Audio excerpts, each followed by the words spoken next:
Keep it pretty straightforward. Question number one, what is the service that you provide for your clients, your company? So our company is under the lifestyle umbrella, which is PR and social for hotels, entertainment, sports, etc. And what differentiates us and really makes us stand out is everything we do is data-based. So not just data-based, but we keep, can you not hear me? Yeah, let's see. Can we use the I'm mic? like so loud, really. Yeah. Hi, is that better? I'm like so loud. Okay, so what service we provide is we do traditional PR and we do we are a social media agency all in one. So it's not as an afterthought, there's not just interns doing it, we put strategy, analytics, and everything behind it. Awesome. Let's move now on to Chris. Chris, what do you provide? Brilliant. No, I'm just kidding. No, so I'm with Golan Harris, and Golan Harris is we're a pretty traditional PR agency, really going through a lot of the transition that has been very disruptive, I think, over the last 5 or 8 years for PR agencies. I was brought in about a year ago. I come from a digital marketing background. I also come from a client-side perspective too, where I'm an AT&T social media strategy internally.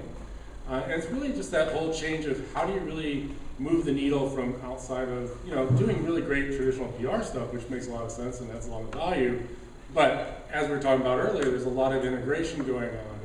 And where does PR kind of fit within that? Where does marketing fit with it? How do we be great partners within really the client perspective of they're not just going to always work with just one agency. So how do we really add value and really be the strategic focus of what's happening inside some of these shared spaces? So You have a good it's story big move about that we're that. moving towards. You have a great story about that later. He's also the only guy in the room in a suit. It's awesome. All right. It's really cool. What does your company provide? Adler Integrated provides digital marketing architecture. And my specialty is social branding. So I help a brand build its story and its persona as a person.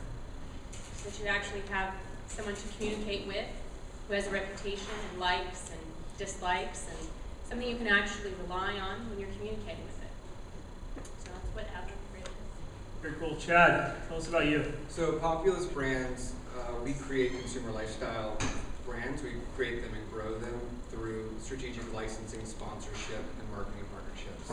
We fundamentally use content to do that, but also we work with brands and trying to help them figure out what other touch points they have in the notion of the relationship that that product has with a consumer, and how do you build complementary partnerships that build those touch points deeper that aren't necessarily that product specifically. So using licensing, endorsement deals, sponsorship, and other marketing partnerships. Can we use the wired mic? I just got a request from the mothership. Thanks. And you guys you want to pull that one up, Chris, too? Yeah, sure. Absolutely. Kim, tell us what Spin PR does. Hi everyone. I own Spin Public Relations, and we are a full-service public relations, marketing, promotions, and special events company. So a lot of our clients are food and beverage, music, festivals, events, technology, and we specialize in coming up with unique events to tell our client's story and to put them on the map. Very cool. All right, question number 2. Let's start with Kim. You're diving right on in. I'm so proud of you. Kim, this is your question. This whole event is designed around you, basically. Do you think your story is unique compared to your competitors, and if so, why? Well, Josh, I do think my story is unique, and that is because we basically have blown up over the last couple years on accident, and that happened through a couple of events that we created that really put us on the map. And so we basically produced and came up with the concept of 2 specific events from scratch, and they got so much exposure and were so popular that we now have a number of people knowing us through those events and calling us, and it used to be just me and one other person for a couple of years, and now I've just partnered with someone and we have a full team, and it's been amazing, but there's also growing pains that come with that and adapting to that too. So my story, I think, is unique because just being able to tell the story with the events that we put together. Can you tell us what that is? You got a couple clients and you put together an event Yes. around those clients? Sure. So two events in particular. One, which I didn't actually tell you about this when we talked earlier, but I think it's very important, is you're all familiar with Carmageddon. Well, we basically, when the Carmageddon, the media started coining the term Carmageddon, we came up with the website and bought it immediately, Carmageddon.com. And we were the one-stop shop for all things related to the 405 closure, things that local businesses were offering, specials, discounts, $4.05 beers, things of that nature. So all of a sudden, we started getting all these calls, and businesses wanted to sign up on the website, and we had, within 3 weeks that we put the site together, Groupon wanted to buy us out. We had over 400 websites or businesses sign up to offer specials and deals. We had, we sold 300 I love the 405 t-shirts. Totally random, but it was fun. We were actually on Venice on the boardwalk passing out shirts and selling them. It was so fun, but it was completely random. And then we got interviewed by every kind of media outlet you can imagine. People were calling us from Sydney, Australia. We had NPR, we had Huffington Post. It was really awesome. But then everyone knew of us from that and started calling us and wanting to know more about our company. And the other one was the Santa Monica pub crawl. I don't know if anyone maybe has attended the Santa crawl. Raise your hand if you have attended the crawl. Okay. Well, that was put together kind of on accident. We represented a couple of local restaurants, and we're trying to figure out a way to get people to frequent the restaurant and to go there. They had never been there before. So we put together a crawl, and it just happened it was in November, and we were coming up with, what are we going to call this crawl? What holiday is coming up?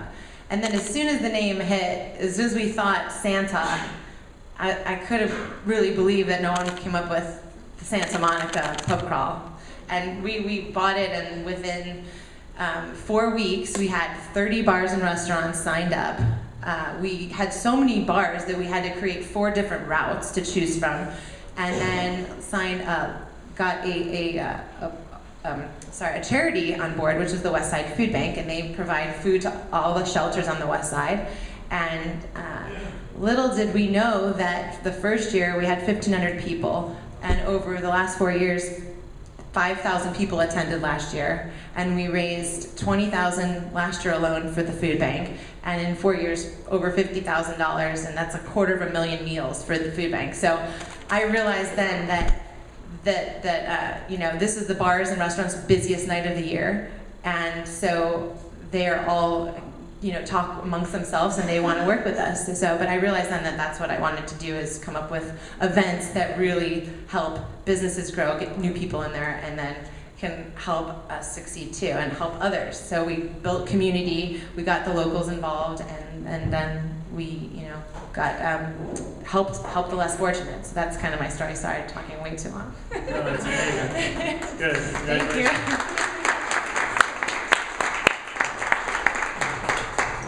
Chad Bennett, tell us, why is your story unique? Well, I feel it's unique because I started the company because I couldn't find another job doing what I was doing at my old company. And really, I started in storytelling, and I started at a production company who produced The Biggest Loser and The Office and Ugly Betty and MasterChef. And I started in production development. So I started in telling stories about oftentimes real people, because we did so much reality programming. But in essence, as the company grew, really the entrepreneurial spirit of the company grew too. And it wasn't just about how do we create TV shows, but how do we create lifestyle brands driven by our TV shows? Because we quickly found out that as we were trying to create ratings for ourselves, the emotional attachment that we were able to drive by connecting the viewer with tangible products and services that lived outside of the show drove their emotional and financial investment so much deeper in the programming. And in essence, they continued to watch the programming, but they became not only our customers and viewers, but also our grassroots marketers, because we were then giving them the tools to live whatever lifestyle they wanted to live, empower them, challenge them, play into hobbies, goals that they were trying to meet. And in essence, turning our TV shows into very organic commercials. So Biggest Loser is really the best example of that in terms of connecting in sponsorships like Brita and Subway and General Mills and Ford, and then creating really non-traditional licensing through things like the Biggest Loser resorts and the cookbooks and the DVDs and the equipment and the apparel and supplements and food, and then ultimately connecting the sponsors and the licensees together. Because what we found was in a really corporate structure that we all live in, oftentimes in that siloed nature, conversations that are really organic don't often tend to happen. But yet all these partners are coming together in a very non-competitive way, and they all want to be attached to the same content for different reasons, and then in essence they start complementing each other. So then you create a marketing power that is really unprecedented, because you're connecting on-pack assets, point-of-sale assets, commercial assets, radio assets, digital, and they become collaborative, where they create efficiencies of marketing, but also connectivities where together they're a lot more powerful than individual. So Populous is now set out to do that for other content creators, and what I was doing at Reveille and Shine at the time. And how do we empower really the brand to be driven from where the content is created on the set, where the story is being developed, where a lot of times the consumer products group or the ad sales group, they're so in their business models that they never end up having those deep-seated conversations with the actual producers or the writers or the content developers, and then connecting those different partners together because they're in their siloed businesses with their own P&L structures. And then the same thing with brands, and that's the beautiful thing of what we've been able to do is trying to help brands and manufacturers connect into content as well. And a brand is in the same light in the sense that they're creating a tool or a product that the consumer has an emotional relationship with. And then how do you build out their licensing connectivity or their partnerships with other brands that are non-competitive, and then it just deeper sees that relationship that end consumer has with that brand. So I feel like that is really rooted in storytelling, and because of, I think, the big corporate structure and agency structure, a lot of times the conversations aren't connected. And it really is about connecting conversations and stories at the end of the day, and that's what we're trying to do. Cool. Kira, what does your firm provide for your clients? What service? You have a mic right next to you. Can you use that one too? I think I answered that question already. What? Oh, we already did that one. Right. How's your story unique? My story is unique. You have a really unique story. I do have unique stories. Anybody in here familiar with the Roxy Theater and the Sunset Strip? Yeah. Do you guys remember years ago, it was not the place to go? So 7 years ago is where my story started. I met Nick Adler, the owner of the Roxy Theater, and it was not a good time for them. And it was pretty close to closing their doors after 35 years. And I had discovered what was at the time called new media, and we now call social media. And I had moved down here from Portland thinking that the music industry was going to be the first to fall to this new digital world. But I had some ideas about it. And it revolved around community and authenticity and all these things that have kind of become the trademark ideas now of social media. So I sat down with Nick Adler and I said, you know, I know that you guys have been here a long time and you think you're the king of the hill, but if you really want to change things, you need to come down off your ivory tower here and start communicating with people, start listening. He loved the idea. We talked for 2 hours, and he said, whatever I need to do. So we just started by taking down their website and put up a blog. First music venue in the world to do that. And over the course of the next year and a half, we proceeded to tear down the walls between the Roxy and its audience and the bands. And it was a very hard road. We definitely had a lot of ridicule and criticism for the things we were doing because it was so new at the time. But we ended up turning things around for the Roxy entirely. And on just using media and openness, we were able to create a new image for the Roxy. But we realized that we can only do so much good if we're stuck in the middle of a street that nobody wants to go to. So we started reaching out. And we ended up, there was a new director of marketing at the Vibe Room and a new director of marketing at the Comedy Store. We all met on Twitter. And we decided that we were going to say, hey, we had about 10,000 Twitter followers at the time, and the Viper Room had just come on Twitter, and we said, hey, shout out to the Viper Room, follow them, welcome to the Twitter sphere. A week later, they tweeted back at us. Then the Comedy Store got in on it. And before you knew it, we had this dialogue going. We said, okay, let's meet offline. So we said, let's get together and do an event. So we did the very first tweet crawl ever. And we got the hotels involved and the radio stations involved, and we probably had about 15 people that showed up for that first tweet crawl, but it sounded like it was 100. So all of a sudden, there was this new conversation happening about the Sunset Strip. And it was such a huge success, we ended up doing about 8 more of them over the next couple of years. And developing a really tight relationship with the director of marketing from the Comedy Store and the Viper Room, and the woman that Nick had hired to do social media full-time at the Roxy. And a fellow journalist who was the first person to ever write about what we were doing with the Roxy for the LAist. And after a couple of years, we realized we have such an intense admiration for each other, and we recognize we have such incredible skills, all very different. Let's start an agency. So we ended up starting Adler Integrated about 2 years ago. And we have used this idea that we basically saved the Roxy and subsequently the Sunset Strip, which, just kind of an interesting story here, is that when I first sat down with Nick, he said, my absolute biggest fantasy is I'd like to shut down a couple of blocks on the Sunset Strip just for our 35th anniversary and have a concert. And we are now in 18 days, going into our 6th Sunset Strip Music Fest, where we shut down 3 blocks of the Sunset Strip every year and have a huge festival. And this was the impossible dream. But because of the fact that we rallied community, we went from the Sunset Strip, which was kind of the forgotten redheaded stepchild of the Sunset Strip. It was all about Santa Monica. To now the city is a huge supporter of anything that we want to do. We've received tons of money in grants. We are now able to do things that were never before possible. And we've gone from the Sunset Strip being one vacancy after another, high turnover, to now less vacancies than ever, actually probably doing better than we've been doing for the last 20 years. And the Sunset Strip Music Festival is the highest grossing day of profit for the Sunset Strip every year. So working together and building community really became the foundation of what Adler Integrated is.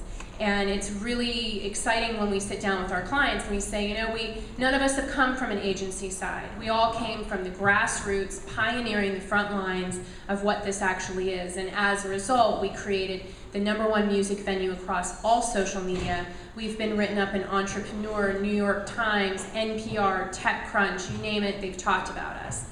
And we've also saved an entire business community, which is, more importantly for all of us who really believe in the power of community, the most important part of that story. So that's really what we take to our clients. And you know, if they're really interested in creating a brand, what we call a social brand, where you can create a sense of authenticity and community around your brand with your vendors or your audience, that's what we specialize in. So it's a great story for us to be able to tell our clients because we've been there, we've done that. We were among the first to do it when all this technology was available. So that's our story. Thank you.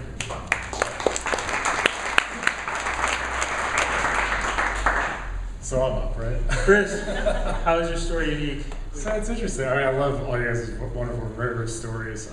You know, I'm at a big company, probably why I'm also in the suit and all that fun stuff. Well, that's probably more AT&T than Golan Harris. But Golan Harris is a company that really did a major shift. We did a major shift about 2 years ago. Now we're a traditional PR agency. We have the oldest PR relationship that's still in effect over 50 years with McDonald's. We're based out of Chicago. So when Ray Kroc was establishing all of that industry, Al Golan, one of our founders, worked side by side with him on the PR side of it and really defined a lot of what happens inside traditional PR to this day. And you know, so it's a very grassroots Midwest kind of, you know, 50, 60 plus years now inside the space.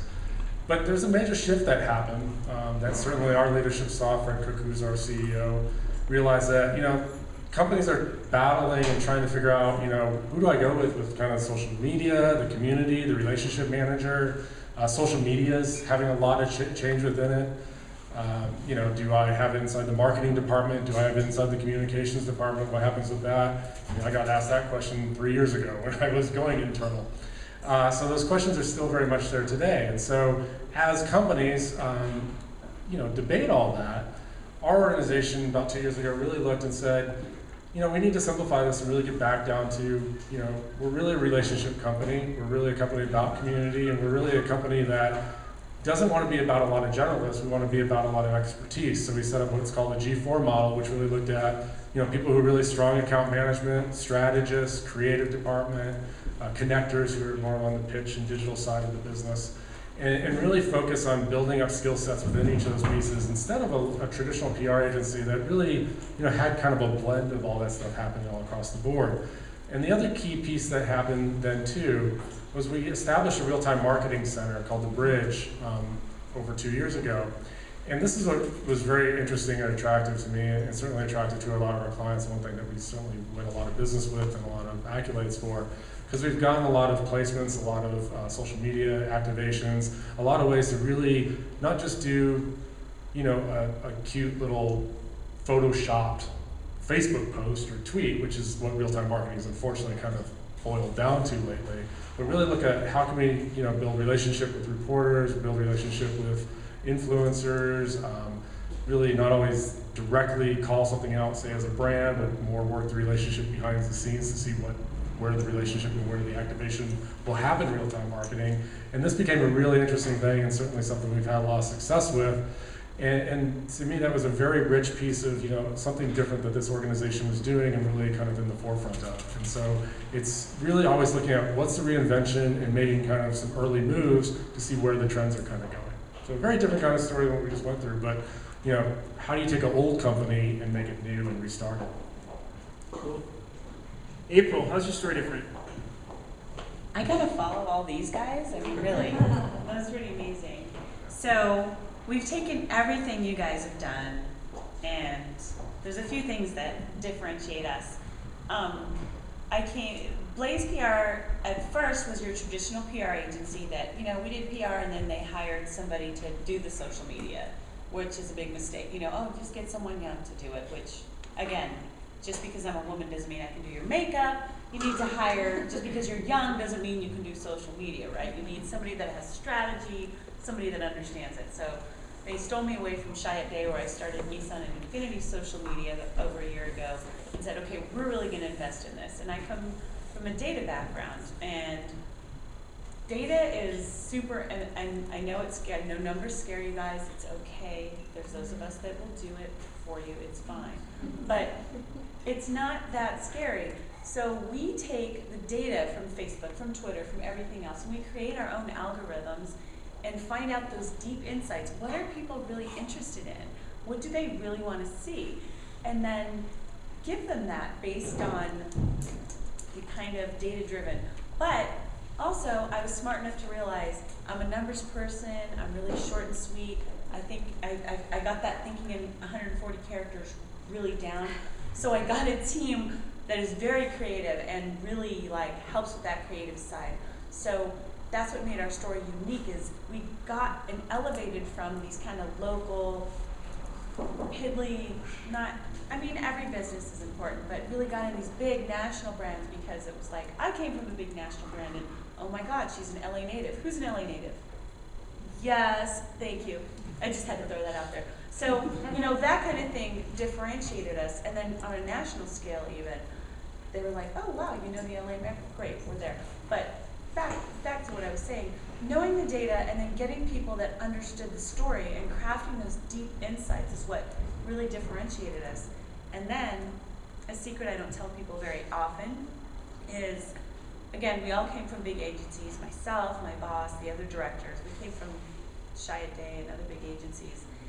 We don't pass off the client. So you guys who are out there getting the business and passing off the client to like your account rep or your intern to be the face of the agency, you're missing out. You're missing out huge, because you sold the client, and to bring you in at the last minute when something's wrong or just for a new business pitch, wrong idea. I can't tell you how many people are like, wait, if you get more clients, we're still gonna have you, right? They want the ideas, and you can train people to do the same voice and everything, but as long as you're that client-facing person that is always there, giving them what they wanted in the first place, you know, like, obviously your ideas with the Roxy were amazing. Your ideas with like getting the Carmageddon and oh my gosh, I mean that is, they want that, they want you, they don't want you to pass them off, right? So that is what you have to do. So, data, being the face of the client, my 2 points. Very cool. I have another question, but I'm going to skip it because I want to spice things up a little bit. All right, we're going to do time limits now. I give you all way too much time because I thought it was really sweet. You guys all have a great story. Let's get tactical. I want to actually take some notes and have everybody in the audience get some fun stuff. What's the biggest deal or project that your story has helped you achieve? And we're going to start back here with April. What's a big project or a deal that your story, how the uniqueness of your story has gotten you? So the uniqueness of the Blaze offering, coupled with the data background and being local, we handle a bunch of Western Marriotts. They are so excited about us because we give them how it is. I'm always the face, as the director, I'm always the face of the client. We've been with them for quite some time. They just met my team like a month ago. And they were like, wow, we didn't know somebody did something different. So that has really been a huge success story. We created events that took them online to offline, like you were talking about earlier, online to offline. And that has been probably our biggest success story. And then there's always, since it's such a big organization, there's always somebody behind those like, well, what are the numbers? And it's like, all right, you want the numbers? I will tell you the numbers. And that has probably been our biggest success. And we know that because they have referred us out to CVBs and to Chamber of Commerce's and to other Marriotts and invited us to their nationwide meeting to speak. And we're going in and training their people on how to use social media to interact with their pages. So that's probably been our biggest. That's awesome. Chris, what's been your biggest deal because of your story? So when we brought in some new talent, like myself and some of our creative team, one of the clients we had I think we've had them for about 3 years is Farmer John. Who knows the Dodger dogs? I'm sure it was him, all right? We did a lot of traditional PR for them, and then we started doing Facebook for them about a year and a half ago or so. And coming into where we were at with that, and I think you and I get along very well. I'm a big data junkie myself, and I also like looking at where the ROI is and where we're really trying to drive value. And we also had a really great, energized creative team that was saying, you know something, here we have all this wonderful new talent inside the agency. Can we really take this account to a new place and really do it in a great way? And we had a very open and very creative client team too. And so we just launched a campaign with them that's completely out of home. So all the billboards you see for Farmer John, radio spots, any digital banner advertising. Redid a lot of like what we did in social media once we looked at what we're trying to drive to and things of that sort. Website, all those kind of elements, mobile pieces. All those pieces are completely out of Golan Harris and what our team did this last year with our first full 360 integrated campaign. Now we didn't do that necessarily with one of our largest kind of clients, but we certainly did it with a client that was much more nimble, had kind of the combination of PR and marketing in the same groups. And so we had a very great flow with our client relationships and really developing ultimately a campaign that is fully integrated and fully connected and really getting back to the whole idea of what's the value you're getting out of this and how did all these pieces really work together. So that really kind of brought the power of where our vision was and really did it effectively just the past year. Cool. Kira, what's the biggest deal that you've gotten because of that cool story on the Sunset Strip? It's really hard to get any better than that. I mean, we work with Rod Stewart and ZZ Top, and we launched the new Cheech and Chong film, but all of that big project stuff is fun, but it doesn't really equate to what we made happen with the Sunset Strip. So I'm going to tell you a story that's really close to my heart about something that we were able to do because of our story. We are now working with the Main Street Santa Monica business community and helping to turn that area around the way we did with the Sunset Strip. When I got there, Rawvolution was ready to close their doors. They were having a fundraiser. it was a lot of it on the street was said because Cafe Gratitude opened up around the corner on Rose. Cafe Gratitude also happens to be a client of mine.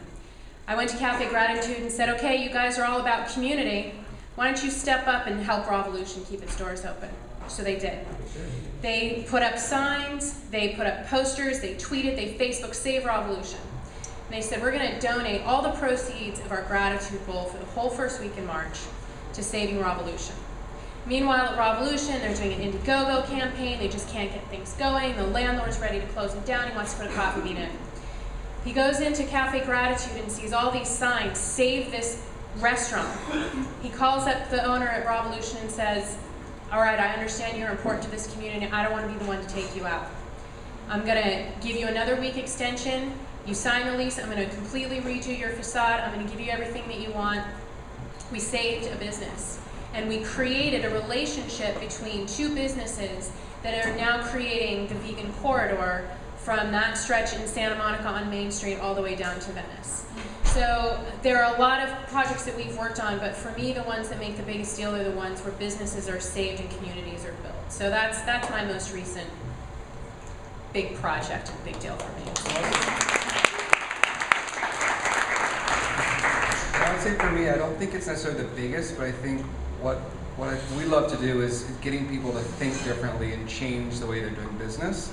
So for me, in terms of content, having worked, with a company like Hearst, who is a print, company, and thinking about their content in a different way, and how does a book come to life in different mediums, and then the connectivity of all of those different individual IP properties that can have their own legs that connect back to the core brand, and working with, National Geographic channels at the network level, and trying to hone it down from the top down to the production company and where those stories begin, which I think is really hard in the traditional network system to do that, and having them think about things differently and connect their different siloed departments driven by what's happening in the show, using that show as the storytelling mechanism, and getting talent too to, because we work with a number of talent who ultimately they're creating content every day, to think about the aggregation of all of their touch points together to leverage it as a value add to every partner. So I think for us, it's getting people to think differently more so than think bigger. And I think really the bigger comes when that happens, and connecting at the root of the storytelling. Kim, what's your biggest project you've got from your Santa Monica pub crawl? Well, funny enough, I never thought I'd be getting phone calls from people around the world asking how to put on a pub crawl. I mean, they go to the website, can you help us put on a pub crawl? I'm trying to do in Podunk, everyone wants to do a pub crawl. Who knew I was going to be the authority on pub crawls? I had no idea. But we, specifically from the Santa Monica pub crawl, I can tell you that we've got, we partnered with the Santa Monica Chamber and the Main Street Improvement Business Association and a lot of the local communities, and they can see what we're doing and what we're bringing to the city. So from that, we're getting referrals by, the Santa Monica Pier hired us. We did their Front Porch Cinema series, which was really exciting. Santa Monica Festival, the 21st Annual Santa Monica Festival. What else? The Santa Monica Place Mall. So now we're getting a lot of Santa Monica clients and West Side clients, and it's really, really exciting. So that's become our niche. So. That's cool. Let's spice it up just a little bit. We're going to jump over to Chris. What's the biggest learning experience that's helped you craft your story? You get 10 extra points, and I'll give you, you're probably not going to do this, but I'll give you something from my left pocket that is either an Uber gift card, a $100 gift card, or something else if you give us a blunder. Something good that people can learn from in the audience. I know you gave me a Golan Harris, corporate, really cool learning experience. And I like that, and I like you. Otherwise you wouldn't be up here. You're a cool guy. Give us a blunder, something juicy.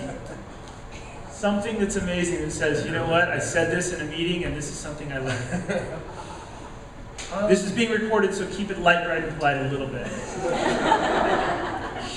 People could tweet this too, right? Yeah, they could. So don't say anything negative. It's all about self-deprecating. Can I be a little vague? Yeah. All right, I won't call out the client or anything like that. I'm just saying. But I'm going to talk about ownership. And so we're in the social media world. and I guess I'm a social media expert because I've been doing this for a long time. I've done it for Ford, AT&T, several brands now. About 3 weeks ago, I had a fun little situation that you can't believe you make as an expert, if you will.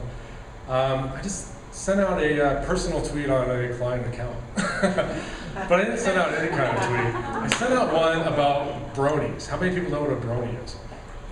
What's a brony? Nobody knows what a brony is? Oh, I got a hand up there. All right. What's a brony? There's probably shame. There's probably more hands, but there's shame going on here. So I have twin 7-year-old boys, and they love My Little Pony. I don't know why, but they love My Little Pony, and God bless them for it. In fact, my little son Oscar went to a little girl's birthday party last year and went running up to the birthday cake and said, "I want Rainbow Dash, the purple one." All right, awesome. Proud dad moment there. Awesome. All choked up. And so I have this fun little ongoing thing with a mom blogger friend, and we like making little brony jokes every once in a while. TweetDeck decided to do a nice little upgrade on their system that locked me out of TweetDeck, so I was out of my normal little tweeting behaviors on my laptop.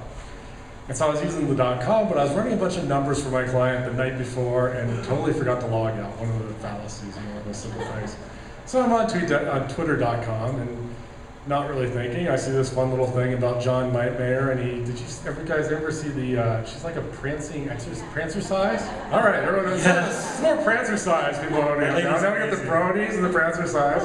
So I tweeted out this nice little thing that says how bronies exercise and sent a link to the prancer-size thing. I went out on a client account. Now I caught that literally within 2 seconds, because right when I sent the tweet on Twitter.com, it went right to the account, the main accounts page that I tweeted on, and I went, oh, bleep. So I immediately deleted, but you can't delete anything on the internet. And so, but what I also did was, certainly got rid of it. I think there was about 10 comments of, hey, did you see this? And blah, blah, blah, something bronies, and a few people having fun. I think there were 20 mentions from the fans, and it was a pretty large account. So I immediately hopped onto my email real fast. I said, oh, I kind of fucked up everybody. Here's the whole brony prancer-size story so you understand the context, and you need some context here. Trust me. And so, but what was great about that whole story at the end of the day was one, owning it really fast. Two, really building up some great client relationship stuff in a really strange way, because we all had a good laugh about it at the end of the day.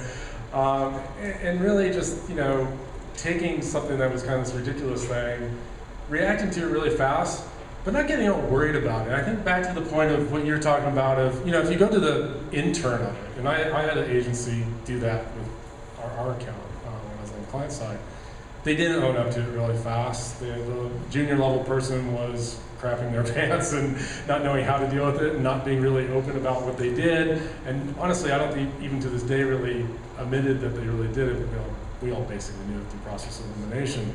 And, when you get kind of senior people doing this stuff, one, I think it helps if you're senior level because you're not kind of like the intern at the NSP, you can verifying, names of flight attendants. It doesn't usually happen with a junior level person. So when you do have that kind of uh-oh kind of moment, having senior people really active on the account and even down into some of the weeds sometimes helps you a lot because you can handle the backlash of things too. And as long as you have really good, trust built up inside that account, that helps you to go ahead and move to the next phase. You earned it. That was amazing. That's a fun one. Let's give him a round of applause. That was awesome. Very smart, right? Come on. Yeah, I still don't know what a brony is, but that's, so it's kids that like girl things? It's guys like My Little Pony. Yeah. A brony like My Little Pony, okay. Yeah. So I'll learn something. Some of you did. Only That's that guy cool. did learn something back. That's pretty awesome. Did not expect to learn what a brony is. All right, let's hear another blunder. I want it good. I got a good I want it juicy. I have a really good one. I'll tell you the Is that helpful? Yeah. A little more helpful, right? How many of us have tweeted accidentally wrong thing? Yeah. Me too. So, for us, the client was one of our Marriotts, and we had somebody that was staying there ask us, just like a question about their room, a generic question, and I double checked, and my team brought it to me. You guys are laughing. You know what I'm going to say. they brought it to me and like said, hey, dummy, you did, because I totally empower my team to tell me when I make typos, which you all should. I decided to answer myself, and I said, we can't wait to shave you here. I meant to say, we can't wait to have you here, and it was going between see you and have you. So then we went into a whole thing about, oh my God, everybody's getting shaved at the Marriott. So then, of course, I wrote back really quickly, because it wasn't, a picture you can edit on Facebook, but you can't edit a comment. So I said, by the way, can't wait to have you. So then we had a lot of fun with it, where we're talking about you getting shaved at the Marriott. So that was our big blunder. That is awesome. And we owned it, and I texted the client because we're close, and I said, dude, you're shaving people, by the way. And he texted me back with question marks, like, I called him and he thought it was hysterical. Back to your point of owning it. It's like, own it right away. Own it quick. Just own it and move on, and it's fine. Kira, what's a blunder you've made? And get it good. I know you're gonna be like, I'm so gonna disappoint you. oh, a learning experience. This is where we get tactical. This is where I come alive. We want something good. Like, To be honest with you, we started at such a low point that nothing that we did. It was all uphill from there. And honestly, I sat down with my entire staff the other day and said, all right, think about us from the get-go. What's a blunder we've made, we've learned from? And we all just sat and looked at each other. And I'm sorry to say I don't have anything for you. I'm gonna let you think about that for a while. We're gonna come back to it. Kim, what's a learning experience? Yes, we don't have any blunders that spin PR. Yeah, right. She's spinning already. Yeah, right. Right, wrong. Come on. Well, let's see. There's the time that I sent a press hit out to the client and said, look at this great hit in Hits Magazine. And I sent them a link to a porn site. That was really fun. Oh my gosh, it was so embarrassing. The entire company clicked on a yes, it was not good. You wanted a juicy one, I'm sorry. You win, Chris. Brony to that. That's amazing. I could go on. Yes, I would just say. Did you own up quick? What happened? Oh, I couldn't even talk. It was a new client. It was not good. I was very embarrassed and just apologized and giggled. There's nothing you can really do, but whoops. But yes, definitely tweeting and being careful with what you tweet and spellings, because that can definitely come back to bite you. So. Yeah, Chad, give us a good blunder. Well, I'll give you an email tip, and then. What's that? So I'll give you an email tip. Email tip? Okay, but also, where'd you get the name from? The link. Yeah, no, we're not going to go there. I just realized that sounded really weird. No, it did sound weird. We all were thinking it. I typed it in wrong. I wasn't on the site looking at the We should site. explain I just that. accidentally sent them the wrong link. I thought you were going to hold us in that. Yeah, it's her first panel, so I was trying to be nice. It's still a good one. Okay, Chad, what's a blunder? So a quick email tip, and I'll give you a blunder in terms of Biggest Loser specifically. But in the world of social media and tweeting, and a lot of times it's done on behalf of somebody else. So a lot of times you aren't even, someone else is tweeting on behalf of the brand or the person or the talent. But in this case, I was actually sending an email on behalf of someone else, so it wasn't even from me. And it was to every high-level executive at this one company. As I was drafting this email, and I accidentally, all the names were in there to a reply all situation, and I hit whatever the shortcut is on the keyboard, and I just heard the email just go out from under me, and the repercussions almost slamming in the face, and somehow I recalled it, but that never actually happened. And I resent the email as fast as I could, and then luckily the first person to reply replied off the new email chain. But it was almost like you're fired situation. So be careful with when you're typing emails and you have people already put them in the subject Nothing lines. is secret. Everything needs to be light, bright, and polite. Yeah. And then just tangible for Biggest Loser, we did a lot of different partnerships, and part of doing things is testing them and seeing what works and what doesn't. I think that's important to every business. And two things we did with Biggest Loser that just didn't work very well is we created a line of cookware and appliances, but they weren't bespoke to the show. They were just regular cookware that you could buy anywhere, or appliances. And because we really didn't spend the time to differentiate them and create that authentic story to why it was unique to what was happening on the show, they just fell completely flat. So, and that's a learning curve that we learned, and I think in every business it's a takeaway of learning from your mistakes, but also testing things that you might not know don't work ahead of time and taking the risk to do that. All right, Kira, you're up. You got to impress us all now with some cool blender. There's got to be a mistake here. Lots of mistakes, but they're like Come on, give us a learn. contract mistakes and things that are not quite as exciting and interesting as humiliating myself on a tweet or a mass email. I'm sorry. Don't have anything for you. I feel like I'm letting you down, Josh. I'm really sorry. I don't play I can favorites. give you but other right now, you're juicy not one of stuff, them. but All right. no, I wish I had something. we I like really you. do. You're a good storyteller too. You are very good. All right. Before I get into the next one, this is going to be our last question. We're going to open up to Q&A. How many of you looked on the website and saw the videos of each one of these people? They volunteered their time. Did you guys get a chance to watch those at all? Did you watch any of the videos? Okay. Each one of these people, a lot of these questions, we did a webinar. We're trying new stuff where we're creating content around these people, their tips. So I asked them each one of these questions. I'm not asking them all the questions tonight because we don't have enough time, but they answer in a different set of answers, and it's a little bit more prepared and stuff. I have one more question for all these people, and this is the one that hits home. What is one tactical tip that you can give us as we are running our business or our agency or our company? What's one tactical tip? We're going to start with Kim. Well,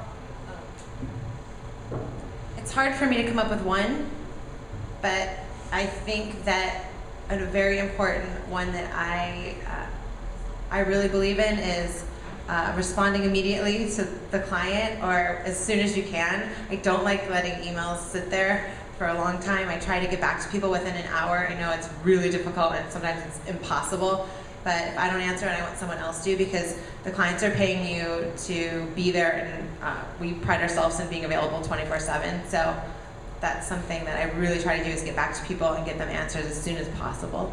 And I think that says a lot about the company and who you're working with. And the other one, if I was going to throw another one in there, number 2 would be relationships. You're getting paid for your relationships, so get out there and cultivate them and really make contacts. And I think is very, very important in what we do. Well, Chad, give us a really tactical tip that we can use tomorrow from all your experience. So I think the thing that's the foundation of everything I've ever done is over-delivery. And I think a lot of times people get stuck on, this is what the contract says. And to me, a partnership really has legs when you think about over-delivering to any partner that you have. And building a partnership, that's when you build them for a long term as opposed to a short term. And for all of the clients that I've worked with, I try to plug them into other projects. And I think that those I've been able to do that because it's always an environment of over-delivery at every level. That's cool. Kira, give us a tactical tip that you use that we can use tomorrow. So since we're talking about storytelling, one of the things that we have used is taking this concept of competition and replacing it with the idea of co-opetition. So take a look at your competition. How can you create community with them? And to expand on that just a little bit, one of the things that we did at the Roxy, we're all in an era right now where we all need content. There's a lot of demand for content, whether it's curated or whether it's original. And it's got to be filtered by who you are. So your fans and your audience is going to look to you for the things that represent who you are, not just what comes out of your company, but what else do you like and what else do you recommend. One of the things that we did is we created a partnership with DeviantArt. And how many of you in here know what DeviantArt is? It's an artist website, largest on the web. And we worked with them, and once a week they would send us their top artists that reflected a rock and roll lifestyle. So we would put that into our newsletter, and it was the #1 click-through for an entire year on every newsletter we sent out. So how can you develop relationships with people that have content or information that may not be your competitor, but may be similar to you? And the other part, going back to looking at your competition to how you can create co-opetition, is that puts you in a position of being a thought leader. And most people are too scared to step out and say, I'm going to break down those competitive walls, I'm going to find out how I can build a bridge. And when you do that, you become a leader, and other people will look to you. And that is the most important thing to the story of the Roxy and why I have the business that I have today. Because we broke down those walls and we built bridges, and people look to us over and over again as the leaders in West Hollywood, as leaders in the Sunset Strip, and the leaders in music venues throughout the country. It is the only and most important thing that we have done, and it will change your business internally and externally when you can look at your competition as potential partners and build that bridge and being a thought leader. Awesome. Let's skip Romy for a sec. Romy? Brony. Great, I'm associated with bronies. Yeah, we won't brand you that way, I promise. April, give us a really tactical tip. So, you guys, so everything that Kim, Chad, and Kara have said has been amazing, especially what you said with the partnerships. But that's something we practice all the time is, breaking down the competition thing. Because honestly, really, there's enough out there for all of you if you just do your job well. So, with that, my biggest tactical tip is get over yourself, right? Get over yourself. Again, what I said earlier is we go out there and I'm the face of the client. I'm the director. There's one person above me, whatever. I came from Chiat Day. You can put all this, won awards, You can do all that stuff, but honestly, get over yourself and go out there with the client. Don't just come in when there's something wrong and whatever and act like, okay, yeah, I'm the CEO, I'm the founder, and pass it off. Stay the client contact. When you promise them, you're the one that's going to give them your information, and you sell them on what's in your head. Either you make sure someone knows what's in your head and can deliver on that, and then you're the face, or you're doing it. So I am not below actually writing content myself. I have a team that does these things, but I am not below doing it myself and making sure it gets delivered. So that is my biggest tactical tip, is to get over yourself. Cool. All right, great. So one thing I would recommend, and we won business with some of this approach, and really keep really strong client relationships going too. It amazes me how many people don't know what's happening with their clients or with prospective clients that you're looking at, and what's happening in the news with them. Having Google Alerts, following their Facebook or Twitter accounts. I recently walked into a big pitch and there was a whole new product line that was just announced, not really in their website or anything like that, but definitely something they were looking forward at. I guarantee you that not a single other agency in that pitch was probably aware of that going into that morning. And so really following that information, bringing it into the expertise, knowing that you care about them and that you're really paying attention to their business is paramount.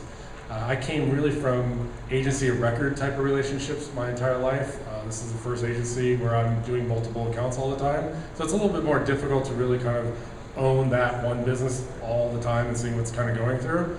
But internet technology makes it a lot easier, alerts, social sites, all that kind of stuff.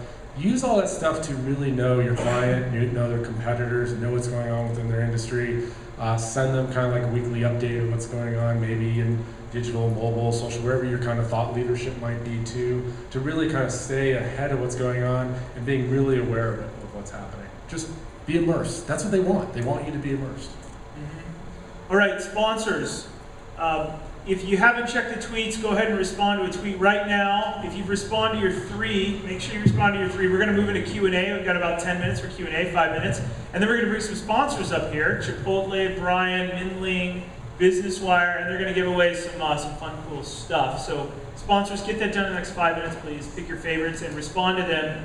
Chipotle, you have 250,000 followers. You don't need to respond to each individual one. All right, let's ask some really good, juicy questions that do not have to do with Kim's thing about the whole spelling thing. We'll keep it light right and light. Yeah, in the middle. Yeah, I just put a ton of money into a broadcast studio, and none of you guys have mentioned anything about podcasting. your system and your programs, I have found like kind of a vacant market between like regular media and internet. There's like a huge frontier in the podcast world. People don't know if it's on a podcast or a computer or a laptop or an iPad.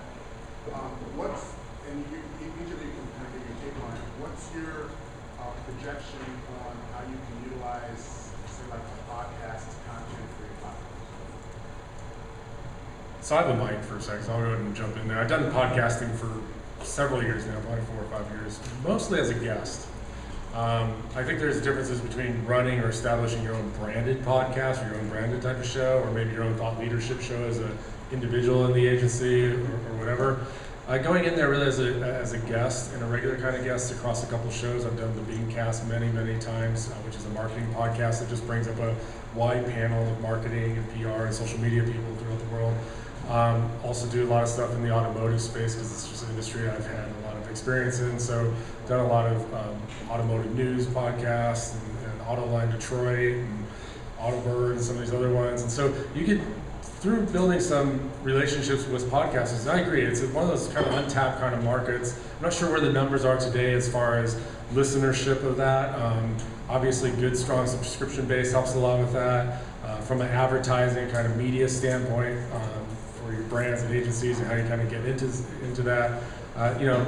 The ad networks of podcasting kind of help with a lot of that to go ahead and expand kind of your reach and where you can kind of get maybe some inserts into a variety of shows that really hit your target audience too, is a great way to make that happen.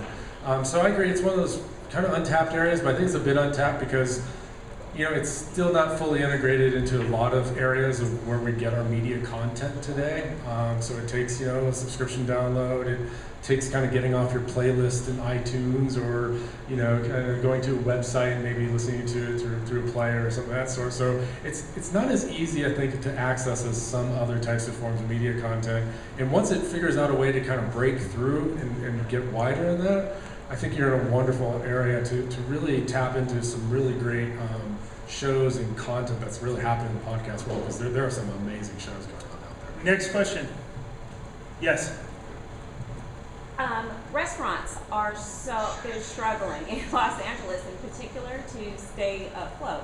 We know that. I'm dying to know how you convince one restaurant to, sort of rally for the restaurant around the corner. The direct competition, I know that it benefits everyone if the area is bustling, but really to, bottom line, sort of like sacrifice the thought of your profits for the next guy. How do you do that? Well, I go back to when we started the tweet crawls on the Sunset Strip, and Nick wanted to bring the food trucks in, and there were several restaurants that were very opposed to it. And they gave us a lot of grief over it. And he finally said, look, we can squabble over every dollar that comes to the strip, or we can work together to bring more dollars that we take less of. Because you're going to get that dollar, or I'm going to get that dollar, or $1 is going to come and we're going to get 50 cents each. What is the better economic solution for this environment as a whole? So whether we're talking about, again, the Cafe Gratitude and Revolution, we're not on the same street. They're not even in the same city. But they're in the same genre. So building a movement around vegan, vegetarian, and raw food, there's a community that goes with it. And that community, they talk.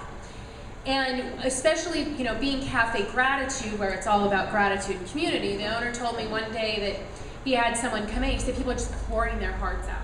Our community comes in and looks at what we're doing, and they now believe everything that we say about be grateful, express gratitude, show love. Now we actually have the opportunity to be leaders in that way. And that is what I tell people no matter what industry they're in. If you want to be a leader, step out. Be the one that does it differently. Be the one that says, whether you're going to get with me or not, I'm going to support you. Because a rising tide raises all boats. And you are not going to do well if all of your competition goes under. It wasn't true for the music venue at the Roxy, and it's not true for restaurants, it's not true for retail. You need an environment in which to survive. And if you can switch that mentality and convince the people around you, hey, it's better to have 50 cents each than I get $1 or you get $1 and we're tearing people apart. Let's create an experience for them to come to so that they stay here. don't just come and get out of the car and come to my restaurant and go. Go across the street and go shopping. Leave here and go have a beer down the street. It's better for everybody if you do that. And then, I don't want to get too long-winded, but I do want to tell you there's one thing that's always stuck with us. And there was Derek Sivers did a TED Talk. And he focused on a viral video of a guy at Sasquatch. I don't know if you guys saw this. He was dancing like a crazy guy, and people were kind of looking at him and laughing. And eventually some other guy went over and started dancing with him. And by the end of the video, people were literally running and jumping over each other to be a part of now what had become this big crowd. And it was called the first follower. So that's all you need to do and worry about as a leader. Don't listen to what people say, the naysayers. Tune it out. Just look for that first follower, because when you get first follower, you get a second follower, and you get a third follower. And before you know it, you've got revitalized the Sunset Strip. So, Very cool. I hope that helps. Next question. We've got time for 2 more. Any more? Okay, yes, sitting down in the back, yes. Do you believe that there's a form of media and or storytelling that is dead? As a creative and a content developer, for me, it's incredibly important to shake hands with my teams, whether they're my in-house team or a team that my client has already put in place, to brand themselves. And I'm wondering how you feel about how social media is moving forward, not just what's relevant right now, as in the big 3, which I mean I think we all kind of agree are Facebook, Twitter, and Instagram. But where is it going? And what's really dead and falling off? The guys brought up the podcast and putting money into the podcast. And for me, that's not something that I would ever recommend to a client. One, because my clients aren't positioned in that way where their readership or viewership is going to appreciate that. But I feel like the podcast is so 5 to 6 years ago, even 10, you know, as a college when I was rolling it out. So where do you guys feel like, as kind of the leaders in this industry, where are things going? As a creative, where can I start to put my focus to guide my clients to the next step and say, here's really where we're going to go and what we want to push you towards, and here's how I'm going to build content for you? Because it's not just creative content, it's also curated, but creative content is so important. It's what I do. So that's really, I've followed transmedia storytelling for the last 10 years, but now you guys, it's data-driven and client-driven, so what's the difference? How do I tell my story better from a statistical standpoint? Who wants to answer? I'll answer that. Well, like, for example, like the podcasting question I would ask you is how you came up with that. Is that where your client's audience was? I was producing a fundraiser for the SEAL organization at the John Lovett's podcast theater, and Kevin Smith had a podcast there, and he had like 4 million followers at $3.95 a month, and it opened my eyes up to this underworld. So you followed the data. Follow the data, and there's a culture, there's a subculture that it's kind of like it's an ownership, that we're not part of the machine. We can just like go underground, this podcast, this cool thing, and kick it with Kevin Smith and you know, John Lovett's podcast theater. You know, I've been banging around, you know, so many different platforms, and when I discovered this, it's like, this is cool. And like, you know, it's like hip hop underground. I mean, you think about anything that the machine, it's like shuns. To me, it's kind of like, okay, that could be the next big thing. Well, right, and like, so what you were saying, Jessica, is that 10 years ago podcasting was cool, and like, why is it cool now? And you gave, don't know your name, I'm sorry. But, and so you found that now it's researched. So it's, you followed the data, just like Facebook has got to their steady state, and so millennials are going to Instagram. As a creative, there are very simple analytics you can get to.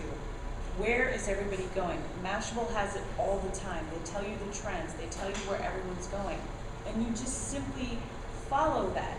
You take some of your gut and what you know as a professional, because you're smart and you know what you're doing, all of you. You're obviously in this business for something, so trust yourself a little bit. And then look at the data. And it doesn't have to be a big spreadsheet and a big, you know, regression model and all this other stuff like I've done. It's very simple. It's like, oh, okay, so Facebook has stopped, Instagram's going, that's where I want to go. Very simple, and then you just adjust your creativity for that medium. Love it.